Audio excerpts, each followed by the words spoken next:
Welcome back. Today we're going to be learning about the particle 만.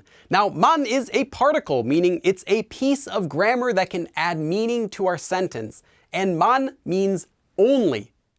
만 attaches directly after a word, just like the particle 도. And just like that particle, 만 also cannot be used by itself. So here are a few examples. 저만, only me or only I. 피자만, only pizza. 고양이만, only a cat or only cats. And 한국어만, only the Korean language. So let's do some practice by comparing these two sentences. 저만 김치를 좋아해요.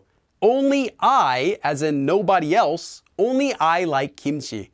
Or 저는 김치만 좋아해요. I only like kimchi. I don't like anything else. Notice how the meaning of the sentence can change completely depending on where you place the particle 만. And the same goes with our other previous particle 도. And something else that you can do with 만, you can also use it, as well as the particle 도, between a noun and the verb 하다, just like we had before with a noun, the object marker, and 하다, to do. For example, you could have 공부를 하다, to study or to do studying, becoming 공부만 하다, to only study and do nothing else, or 공부도 하다, to also study in addition to whatever else you do. So let's do another short conversation practice between two people, 민우 and 선아.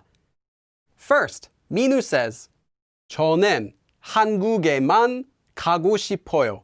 I want to go to only Korea, 한국에만. To which 선아 replies, 저는 미국에도 가고 싶어요. I want to go also to America, 미국에도. Next, 민우 says, 저만 김치를 조금 먹고 싶어요. Only I want to eat a little bit of kimchi. To which 선아 replies, 저는 조금만 먹고 싶어요. As for me, I want to eat only a little. 저는 한국에만 가고 싶어요. 저는 미국에도 가고 싶어요. 저만 김치를 조금 먹고 싶어요. 저는 조금만 먹고 싶어요. But before we go, I do have a few notes about using 만. Most of the time, whenever you're using 만, it will actually take the place of any other marker that was there, such as the object marker or the subject marker or the topic marker, as we've seen in this lesson. But it can also be used together with them if it's used before. Let me show you some examples of that. You can have topic marker, 많은. So you could say 저는 and combine it with 만 to get 저만은. Or with the object marker, 많을. And the subject marker, 많이. Note that although it's okay, this usage is much less common. So you don't need to use it, just know that you might see it. However, these combinations would be incorrect. With the topic marker, 은만 or 는만. With the object marker, 을만 or 르만. And with the subject marker, 이만 or 가만.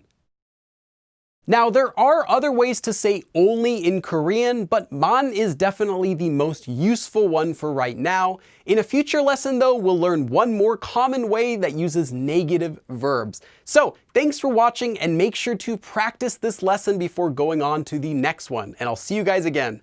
그럼 다음에 또 봐!